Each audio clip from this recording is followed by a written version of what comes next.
আসসালামু আলাইকুম।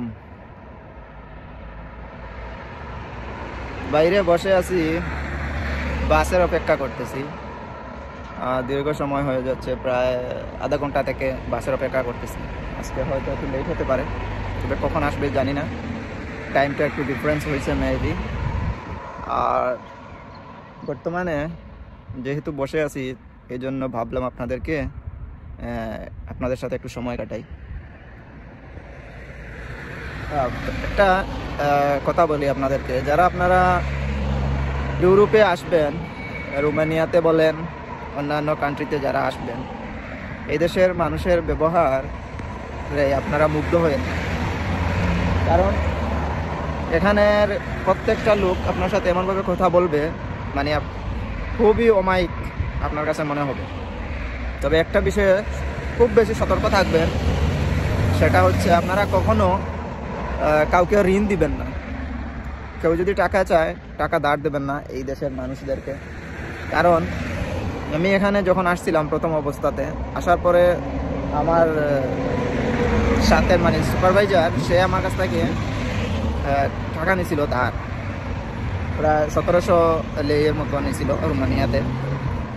সে বলছিল যে 1 মাসের মধ্যে সে রিটার্ন করে দেবে। প্রমিস মানে প্রমিস, এমনভাবে প্রমিস করবে, এদের প্রমিস মানে মনে করেন এই কি বলে, যখন তখন সকাল বিকাল আর কি, সকালে এক কথা বললে বিকালে আর এক কথা, এটাই আর কি।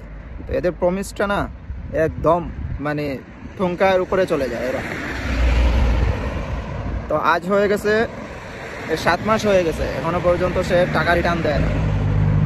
সে টাকা রিটার্ন দেওয়ার সিস্টেম এরা দেয় মানে 500, 200, 100 এরকম।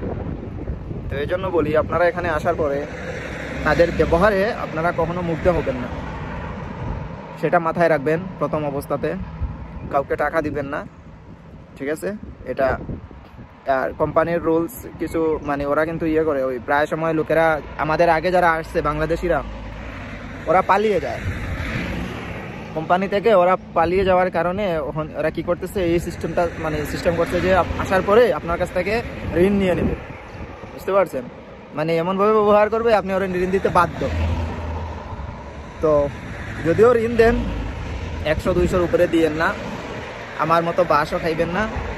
আমি এখনো আসলে বাস খাই নাই, মানে ওই যে লেট হচ্ছে, এটাই আমার জন্য অনেক বাস।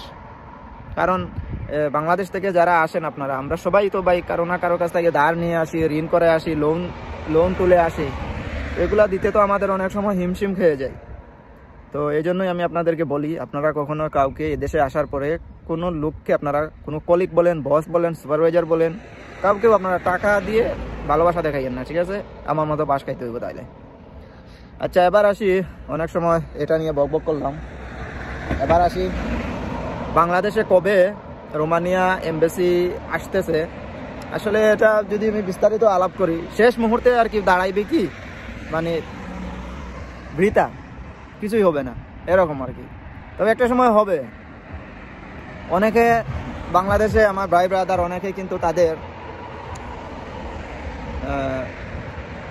ওয়ার্ক পারমিটের মেয়াদ কিন্তু চলে যাচ্ছে, তাই না?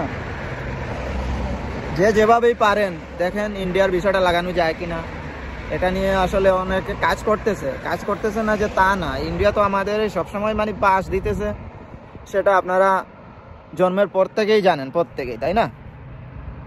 আর ওদের সাথে যদি ব্যবসা করতে পারেন তাহলে আপনি ভিসা পাইবেন, এরকম। মানে ওইটা হচ্ছে ব্ল্যাক বিজনেস।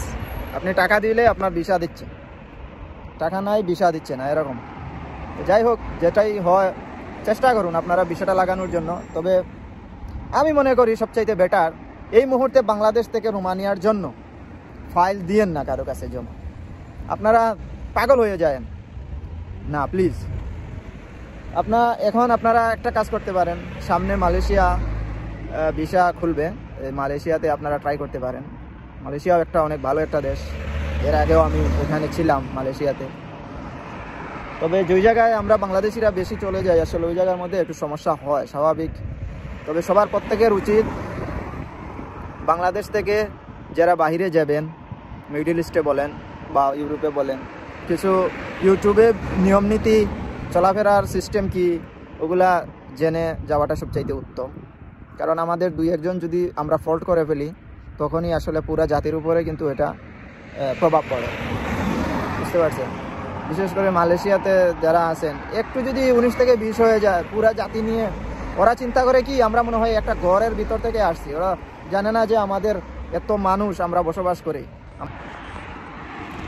তাই আমি বলি আপনাদেরকে, এই বাংলাদেশ থেকে ফাইলগুলা জমা না দিয়ে বর্তমানে আপনারা যারা বাংলাদেশিরা সিঙ্গাপুরে আছেন, মালয়েশিয়াতে আছেন, অথবা কুয়েতে আছেন, সৌদি আরবে আছেন, আপনারা জমা দিন। আপনারা ভালো এজেন্সি দেখে জমা দিন, অথবা আপনাদের পরিচিত ভাই ব্রাদার অনেক আছে না এখানে, আপনি তাদের সাথে কন্ট্যাক্ট করে আপনি আপনাদের ফাইল জমা দিন, সমস্যা নেই। তবে মনে রাখবেন কুয়েত ভালো ভিসা হচ্ছে। দুবাই এবং কাতার থেকে বর্তমানে আপনারা ফাইল না দেওয়াটাই ভালো। দীর্ঘ সময় লাগে, অনেক সময় লাগে, কিন্তু ভিসা হয়।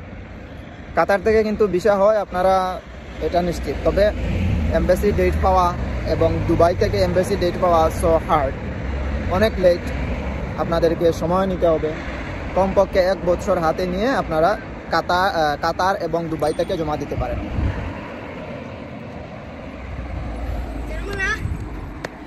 তো ধন্যবাদ, আজকের এই পর্যন্তই ছিল আপনাদেরকে সাজেশন করা।